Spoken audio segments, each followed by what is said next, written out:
Hello नमस्कार दोस्तों, Harshali academy channel में एक बार फिर आपका हार्दिक स्वागत है। हमारे आज के इस वीडियो में हम रीजनिंग के 10 अति महत्वपूर्ण प्रीवियस ईयर क्वेश्चंस के बारे में बात करेंगे। ये प्रश्न हमने एसएससी एमटीएस जुलाई 2022 के प्रश्न पत्र में से चुने हैं, जिससे कि आप ये जान पाएँ कि हाल ही की पिछले 2-3 सालों में जो परीक्षाएं हुई हैं उसमें प्रश्नों का डिफ़िकल्टी लेवल क्या है, क्या ट्रेंड है प्रश्नों का। हमने लगभग हर टॉपिक से इसमें वीडियो में प्रश्न इंक्लूड करने की कोशिश की है, ताकि आप अपनी तैयारी और अच्छे से बेहतर ढंग से कर पाएँ। तो आइए दोस्तों शुरू करते हैं। हमारा आज का जो पहला प्रश्न है, उसमें हमें अल्फ़ाबेट सीरीज़ से संबंधित समस्या दी हुई है, प्रॉब्लम दी हुई है। अब इसको हमको क्वेश्चन मार्क के स्थान पे आने वाला लेटर ग्रुप ज्ञात करना है। तो जब भी अल्फ़ाबेट से संबंधित प्रश्न आते हैं, तो हमें प्लेस वैल्यू का कॉन्सेप्ट लगाना होता है। प्लेस वैल्यू के कॉन्सेप्ट से हम अल्फ़ाबेट से संबंधित प्रश्न जल्दी से जल्दी हल कर पाते हैं। अब देखिए यहाँ क्या दिया हुआ है हमें, आर एन, फिर दिया हुआ है एन पी, फिर दिया हुआ है जे आर, और फिर है क्वेश्चन मार्क, और उसके बाद दिया हुआ है बी वी। तो आर की प्लेस वैल्यू होती है दोस्तों 18, एन की प्लेस वैल्यू होती है 14, इसी प्रकार एन की प्लेस वैल्यू होती है 14, पी होता है 16 पे, जे होता है 10 पे, आर होता है 18 पे, फिर है क्वेश्चन मार्क, और फिर है बी 2 पे, और वी 22 पे। तो कैसे ये बढ़ रहे हैं, 18 से लेके 14 पे आए मतलब -4 हुआ, 14 से लेके 10 पे आए मतलब -4 हुआ। यहाँ पे देख लिए 14 से लेके 16 पे आए मतलब +2 हुआ, 16 से लेके 18 पे ये +2 हुआ। और फिर अगर इसी श्रृंखला को आगे बढ़ाएं, तो 10 में से अगर हम 4 घटा दें तो हमको मिलेगा 6, और यहाँ पे अगर हम 2 जोड़ दें तो हमको मिलेगा 20, और यहाँ पे फिर आगे बढ़ाएंगे तो 6 में से -4 करेंगे तो 2 मिलेगा, और 20 में 2 जोड़ देंगे तो 22 मिलेगा, मतलब वही श्रृंखला यहाँ पे चलेगी। तो यहाँ पे क्या आएगा, 6 और 20, 6 पे होता है हमारे पास एफ, और 20 पे होता है टी। तो ऑप्शन नंबर 4 हमारा सही उत्तर होगा दोस्तों, एफ टी। आगे बढ़ते हैं। क्लासिफिकेशन से संबंधित प्रश्न है, इसमें भी अल्फ़ाबेट से संबंधित प्रॉब्लम दी हुई है हमें। हमने अभी डिस्कस किया था, जब भी अल्फ़ाबेट से संबंधित प्रॉब्लम आती है हम प्लेस वैल्यू का कॉन्सेप्ट लगाते हैं। यहाँ पे दिया हुआ है हमें ए जेड बी जेड, इसको कोडित किया गया है सी वाई डी वाई के रूप में। इसकी प्लेस वैल्यू लिखते हैं 1 26 2 26, इसकी प्लेस वैल्यू लिखते हैं 3 25, इसकी प्लेस वैल्यू हो जाएगी 4 25।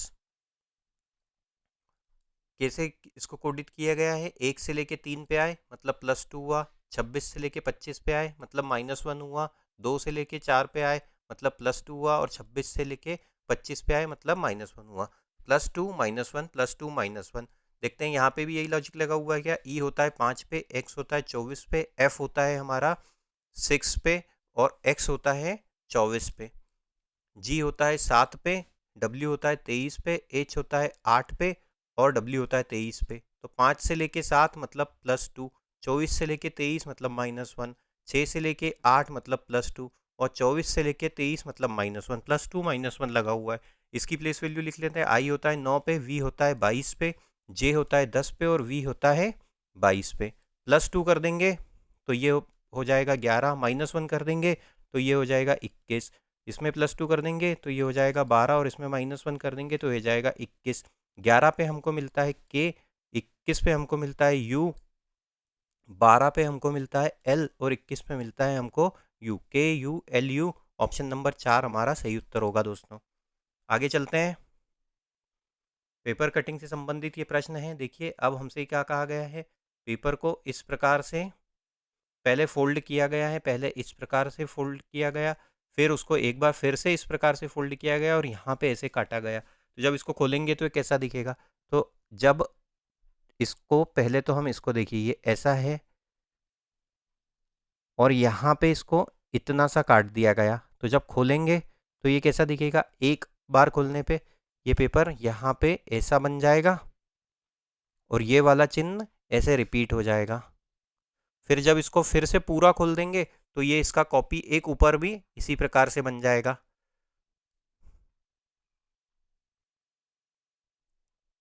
इस प्रकार से दोस्तों।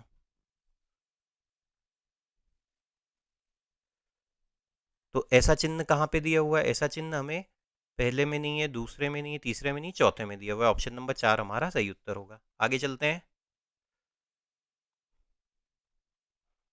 नंबर सीरीज से संबंधित प्रश्न है। तो जब भी नंबर से संबंधित प्रश्न आता है हमें संख्याओं के बीच का अंतर देखना होता है, संख्याओं की तुलना करनी होती है। अगर संख्याएं काफ़ी ज़्यादा बड़े अंतर से बड़ी या छोटी हो रही हो तो हमें हमारा उत्तर गुणा या भाग से मिलता है। कम अंतर से बड़ी या छोटी हो रही हो तो हमें हमारा उत्तर प्लस या माइनस से मिल सकता है। तो अब देखिए यहाँ पे दिया हुआ है 42, और 42 के बाद दिया हुआ है 38, 38 के बाद दिया हुआ है 80, 80 के बाद दिया हुआ है 118। इनके बीच का अंतर देखते हैं कैसा अंतर है।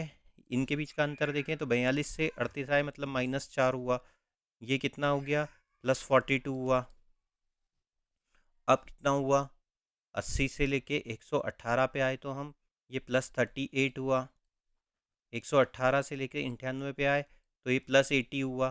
तो वैसे तो हमको कोई सिमेट्री नहीं दिख रही है, लेकिन अगर हम यहाँ से देखना शुरू करें तो कितना अंतर मिल रहा है, 38 और 80 में कितना अंतर है 42 का। इसका अर्थ क्या हुआ कि अगर 42 और 38 को जोड़ दें तो हमको क्या मिलता है 80। इसी प्रकार यहाँ पे देखें 80 और 118 में कितना अंतर है 38 का। तो इसका अर्थ क्या हुआ कि इनको दोनों को जोड़ा गया है, यहाँ पे 38 को और 80 को जोड़ा हुआ है। मतलब क्या हुआ, पिछली दो संख्याओं को जोड़ने पे हमको आगे की दो संख्या मिल रही है। 80 और 118 को जोड़ा 198 मिला, 118 और 198 को जोड़ा तो हमको 316 मिला। तो अगली संख्या क्या हो जाएगी 198 में हम 316 ऐड कर देंगे तो हमको हमारा उत्तर मिल जाएगा। 8 और 6 14 हासिल के आए 1, 9 और 1 10 और 1 11 हासिल का आया 1, 3 और 1 4 और 1 5, 514 हमारा सही उत्तर होगा। ऑप्शन नंबर 3 हमारा सही उत्तर होगा। आगे चलते हैं। क्लासिफिकेशन से संबंधित प्रश्न है, फिर से अल्फ़ाबेट्स का कोडिंग डिकोडिंग दिया हुआ है। तो हम क्या करेंगे, प्लेस वैल्यू की कॉन्सेप्ट लगाएंगे। टी होता है हमारा 20 पे, आर होता है 18 पे और ओ होता है 15 पे। इसको कैसे लिखा गया है, क्यू एम एन। क्यू होता है 17 पे, एम होता है 13 पे और एन होता है 14 पे। क्या अंतर है देखिए यहाँ पे, ये अंतर हो गया -3, ये अंतर हो गया -5, और इसके बीच में कितना अंतर हो गया, इसके बीच में अंतर हो गया -1 का, -3 -5 -1, ये यहाँ पे अंतर हुआ है। तो अब इसमें देखते हैं क्या अंतर हो जाएगा। BLA, बी होता है 2 पे, एल होता है 12 पे और ए होता है 1 पे। तो -3 करेंगे, दो में से तीन तो जा नहीं सकता। तो अब इसकी सेकंड सीरीज की प्लेस वैल्यू क्या होती है, बी की सेकंड सीरीज की प्लेस वैल्यू होती है 28। 28 में से -3 करेंगे तो क्या मिलता है हमको 25। -5 इसमें से करेंगे 7, 12 में से 5 घटाने पे हमको मिलता है 7, और एक में से एक घटाएंगे तो 0 मिलेगा। सेकंड सीरीज की प्लेस वैल्यू 27 लिख देते हैं, 27 में से एक घटा देंगे तो मिलेगा 26। तो ये हो जाएगा 25 की प्लेस वैल्यू किसकी होती है, वाई की होती है। जी होता है 7 पे और 26 पे होता है जेड। तो वाई जी जेड, वाई जी जेड ऑप्शन नंबर 4 हमारा सही उत्तर होगा दोस्तों। आगे चलते हैं। फिगर से संबंधित प्रश्न है, क्वेश्चन मार्क के स्थान पे आने वाला फिगर हमको ज्ञात करना है। तो कैसा मूवमेंट हो रहा है ये देखते हैं। ये एक सर्कल है, उसके अंदर एक ये डायमंड दिया हुआ है डार्क कलर का और एक उसके ऊपर एरो दिया हुआ है। अगले फिगर में जब हम आते हैं तो क्या हुआ है, ये जो एरो, ये डायमंड है, ये दो हुए हैं, सर्कल कांस्टेंट रहा है, और ये जो एरो है वो घूम के यहाँ पे आ गया, 90 डिग्री घूम के ऐसा आ गया है। फिर उसके अगले फिगर में क्या हुआ है, 90 डिग्री घूम के ये एरो यहाँ से यहाँ पे आ गया है, और ये डायमंड ने अपनी पोजीशन चेंज कर ली है और नंबर भी बढ़ गया। यहाँ एक था, यहाँ दो है, यहाँ तीन है, यहाँ तीन हो गया है, और पहले यहाँ पे वर्टिकल था अब यहाँ पे हॉरिजॉन्टल हो गया है। तो अगले फिगर में क्या होगा, ये वाला जो एरो है वो घूम के यहाँ पे आ जाएगा, मतलब इस प्रकार से ये एरो बन जाएगा और डायमंड 3 की जगह 4 हो जाएंगे, और सर्कल इस प्रकार से ही रहेगा। लेकिन अब ये अपनी पोजीशन यहाँ हॉरिजॉन्टल है तो अब वर्टिकल हो जाएंगे, ये डायमंड इस प्रकार से 4 डायमंड बन जाएंगे। तो ये कैसा दिया हुआ है, ये देखिए ये किस में दिया हुआ है, ये हमें ऑप्शन नंबर 1 में मिलेगा। ऑप्शन नंबर 1 में हमें सही उत्तर मिलेगा, क्योंकि ऑप्शन नंबर 2 में एरो का कलर बदल गया है। आगे चलते हैं। फिर से क्लासिफिकेशन से संबंधित प्रश्न है। किंग को इस प्रकार से लिखा गया है KING। कैसे कोडित किया गया है, HFKD के रूप में। के होता है हमारा 11 पे, आई होता है 9 पे, एन होता है 14 पे और जी पे होता है 7, एच होता है 8 पे, एफ होता है हमारा एफ होता है 6 पे, के होता है 11 पे और डी होता है 4 पे। कैसा अंतर है? 11 से लेके 8 मतलब -3, 9 से लेके 6 मतलब -3, 14 से लेके 11 मतलब -3 और 7 से लेके 4 मतलब -3। -3 हुआ है दोस्तों यहाँ पे। तो अब ये हो जाएगा 6, 18, 11 और 13। -3 कर देंगे तो ये क्या हो जाएगा? ये हो जाएगा 3, 15, 8 और 10। 3 पे होता है सी, 15 पे होता है ओ, 8 पे होता है एच और 10 पे होता है जे। COHJ। ऑप्शन नंबर 4 हमारा सही उत्तर होगा। आगे चलते हैं। फिर से कोडिंग डिकोडिंग का प्रश्न है। टॉर्क को इस प्रकार से लिखा है, हॉर्न को इस प्रकार से लिखा है, PADM को कैसे लिखा जाएगा? TORQ। इसको कैसे कोडित किया गया है? 210 के रूप में। इनकी प्लेस वैल्यू लिखते हैं। टी की प्लेस वैल्यू होती है 20, ओ की होती है 15, आर की होती है 18 और क्यू की होती है 17। अगर हम इनको आपस में जोड़ दें तो देखते हैं हमको क्या मिलता है। इनको जोड़ने पे क्या मिलेगा? 20 और 15 35, 35 और 18 53, 53 और 17, 53 और 17 हमको मिलते हैं 70, 70 होता है। 70 में अगर हम 3 से मल्टीप्लाई कर दें तो हमको क्या मिलेगा? 210 मिलेगा, 210 मिल जाएगा। अब देखते हैं हॉर्न को भी ऐसे ही लिखा गया है क्या? HARN। एच की प्लेस वैल्यू होती है 8, ए की होती है 1, आर की होती है 18 और एन की होती है 14। इनको अगर आपस में जोड़ें तो क्या मिलता है देखते हैं। 8 और 1 9, 9 और 18 27, 27 और 14 ये होता है 41। 41 में अगर हम 3 का गुणा कर दें तो हमको मिलता है 123, जो कि हॉर्न का कोड है।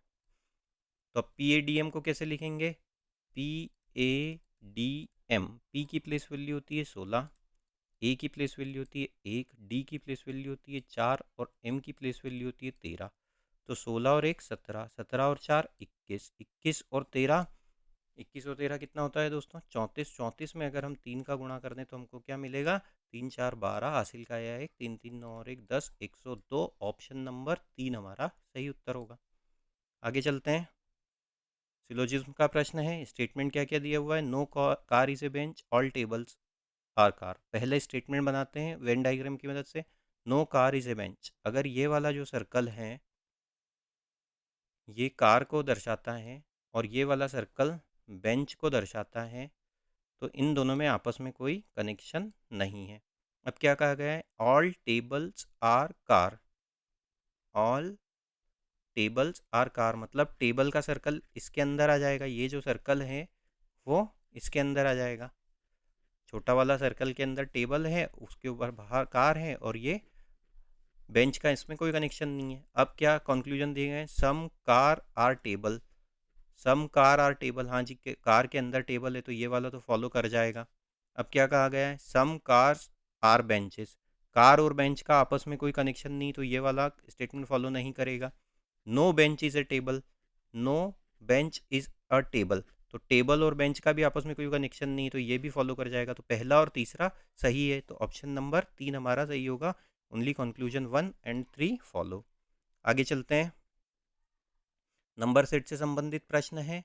तो जब भी ऐसा आता है तो हम क्या करते हैं? संख्याओं का कंपैरिजन करते हैं। अब देखिए यहाँ पे 18 एक काफ़ी छोटी संख्या है, उसके सामने जो 20 और 484 है ये बड़ी संख्याएं हैं। तो जब भी संख्याएं बड़ी हों तो हमें हमारा उत्तर प्लस या माइनस के बजाय गुणा या भाग से या स्क्वायर या क्यूब से मिलता है। तो अगर इसको देखें तो यहाँ पे लिखा हुआ है 18, फिर लिखा हुआ है 400 और फिर लिखा है 484। तो अब 18 तो किसी का वर्ग नहीं होता है, लेकिन हम जानते हैं 400 किसका वर्ग होता है? 20 का वर्ग होता है। और इसी तरीके से 484 किसका वर्ग होता है? 484 22 का वर्ग होता है। तो यहाँ पे क्या हुआ? अगर 18 में हम +2 कर दें और उसका वर्ग कर दें तो हमको दूसरी संख्या मिल रही है, और 18 में अगर हम +4 कर दें और उसका वर्ग कर दें तो हमको दूसरी संख्या मिल रही है। मतलब पहली संख्या अगर x है तो दूसरी संख्या x+2 का वर्ग है और तीसरी संख्या x+4 का वर्ग है। देखते हैं ये कॉन्सेप्ट कहाँ पे लगी हुई है। तो 20 है, 20 का में +2 कर देंगे तो 22 होता है, 22 का वर्ग करने पे 484 मिलता है, यहाँ 400 है, ये ऑप्शन रूल आउट होता है। 14, 14 में +2 करने पे मिलता है 16, 16 का वर्ग होता है 256 और 14 में +4 करने पे मिलता है 18, 18 का वर्ग होता है 324, यहाँ पे दिया हुआ है 400 जो कि 20 का वर्ग है। 22, 22 में +2 करेंगे तो होता है 24, 24 का वर्ग होता है 576, यहाँ दिया है 400, तो ये गलत साबित हुआ। 24 में अगर हम 2 जोड़ेंगे तो मिलता है 26, 26 का वर्ग करने पे मिलता है 676 और +4 करने पे मिलता है हमको 28, 28 का वर्ग करने पे होता है 784। तो ऑप्शन नंबर 4 हमारा सही उत्तर होगा। उम्मीद करते हैं दोस्तों वीडियो आपको पसंद आया होगा। इसी प्रकार के वीडियो पाने के लिए हमारे चैनल के साथ बने रहिए। प्लीज़ चैनल को सब्सक्राइब कीजिए, इस वीडियो को अधिक से अधिक मात्रा में शेयर कीजिए और वीडियो को लाइक कीजिए। Thank you.